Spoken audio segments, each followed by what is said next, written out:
Ô, Léo, a gente tá chegando próximo aqui do final. Eu queria perguntar um negócio pra você, assim, ó.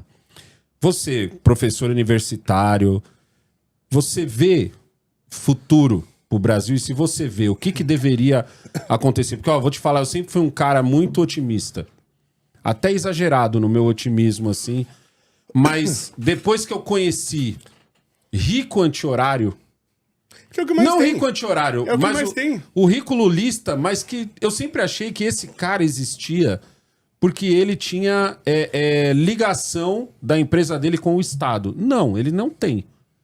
Então, tipo assim, isso me entristeceu muito mais do que eu conhecer o pobre, assim. Porque às vezes o pobre você ainda tem o argumento de, mano, falta estudo, falta um entendimento maior, é muito trabalho, o Estado faz com que você trabalhe muito, tenha pouco tempo pra poder pensar, pra poder perguntar, entendeu? Você vê...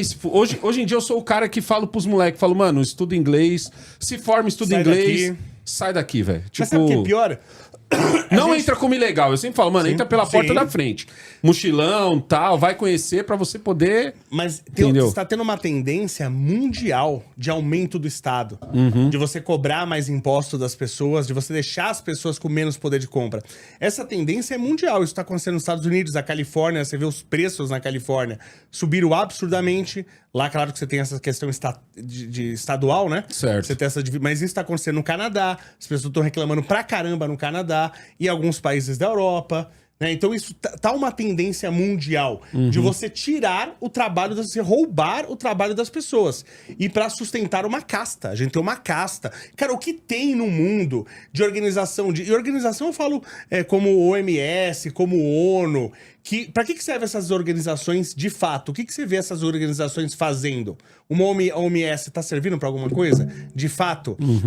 E essas são algumas. Você tem um monte de organizações que a gente nem sabe que elas só estão servindo para transferir renda dos pobres para rico. E O Elo andou cavucando isso aí, hein? Muito. O Elo andou cavucando. Muito, que aliás precisa ser feito aqui no Brasil também.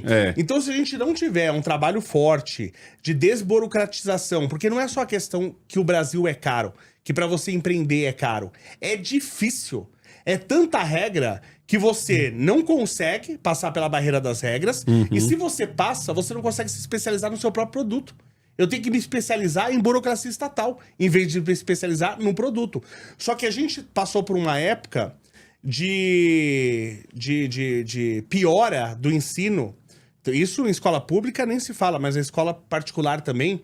Tá? Você vai numa indústria tal, você não acha entre os jovens pessoas minimamente capacitadas para quase nada. Coisas assim que eu vou botar você numa empresa de engenharia. Você que não tem estudo na área de engenharia. Se eu treinar você um mês, você vai estar capacitado. Porque você tem uma outra formação e você é um cara inteligente. E eu boto essa geração nova e eles não estão aptos. Então a gente formou uma geração de pessoas inaptas para produzir. E pra gente viver, a gente precisa de produzir, a gente precisa de produtos. As nossas necessidades precisam ser atendidas. Senão a gente não vive. E a gente não tem pessoas capazes para isso. Então a gente tá num país aí com 50 milhões de pessoas vivendo de Bolsa Família. Então tô com um quarto da população sustentando o país inteiro nas costas.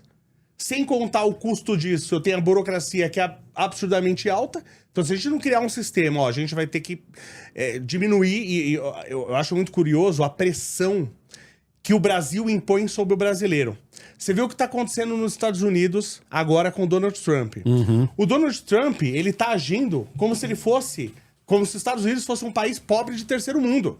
Não, precisa de taxa disso, taxa daquilo, porque o americano tá sem dinheiro e tal. Pô, se o americano tá sem dinheiro, então a gente tá ferrado.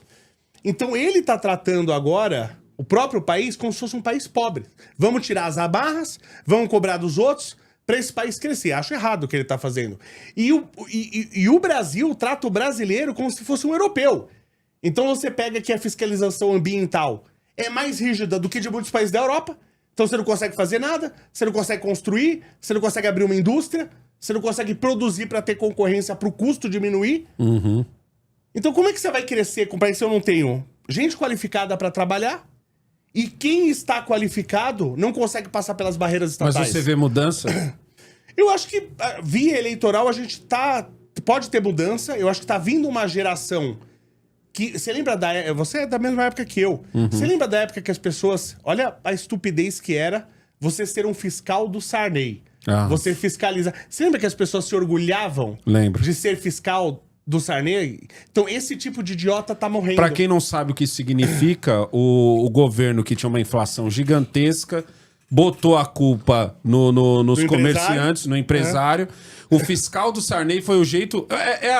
o que hoje seria a nota fiscal paulista. Só que a nota fiscal paulista faz isso de um jeito indireto. Certo? O fiscal do Sarney era assim, ó. Se você é um patriota e tal, denuncie aquele comércio que está vendendo muito caro as coisas. Mais ou menos isso, o fiscal do Sarney. Só que a inflação existe e ele pegava no comércio, então ele não pegava na indústria. Então a indústria aumentava o preço. Chegava o refrigerante mais caro, você tinha que aumentar o preço. Se eu não aumentasse o preço, o que eu ia fazer? Não ia vender. Exato. Então os produtos sumiam. Só que o que eu achava legal é que, assim, a falta de consciência do brasileiro, ele não entendia como o mercado funcionava. Então ele se orgulhava, ele achava que ele estava fazendo um bem pro Brasil, denunciando aquele coitado do comerciante da esquina, que era uma classe média baixa, muitas vezes. Tá? Então esse tipo de idiota, meio que ele tá sumindo entre os mais jovens. Então as pessoas hoje, todo mundo tem um pouco de noção de economia, tem canal de economia para todo lado, as pessoas estão explicando tudo. Então eu tenho uma certa esperança, né, nessa juventude que tá vindo, mas, como eu falei, é uma juventude que tá na internet, mas a maioria do povo, o cara que tá lá no Acre, no sertão, ele não é esse cara. Ele não, entendeu? Entendi. Eu acho que ainda a maioria dos jovens não estão sendo atingidos, não foram atingidos por essa revolução. Eu acho que o que mata muito também é você não deixar os jovens fazer o curso profissionalizante. Por que eu digo não deixar? Porque o sonho da faculdade ainda é muito forte no Brasil. Sim. Principalmente porque agora, quando você tem um jovem pagando uma faculdade, praticamente você faz uma mini agiotagem ali com ele. Mas entendeu? Você vai fazer curso profissionalizante para trabalhar onde? Que a indústria morreu no Brasil. Que a indústria morreu, tem isso também. Desde que o PT entrou em 2003, ele foi a maior desindustrialização da história desse país.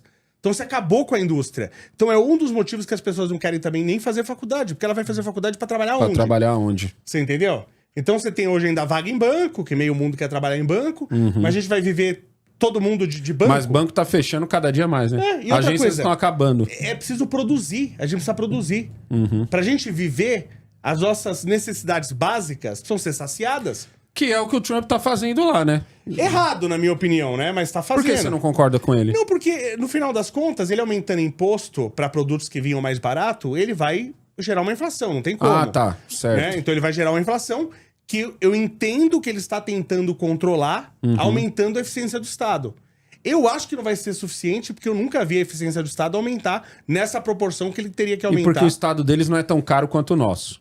Aqui já faria mais sentido. É um Estado bem caro.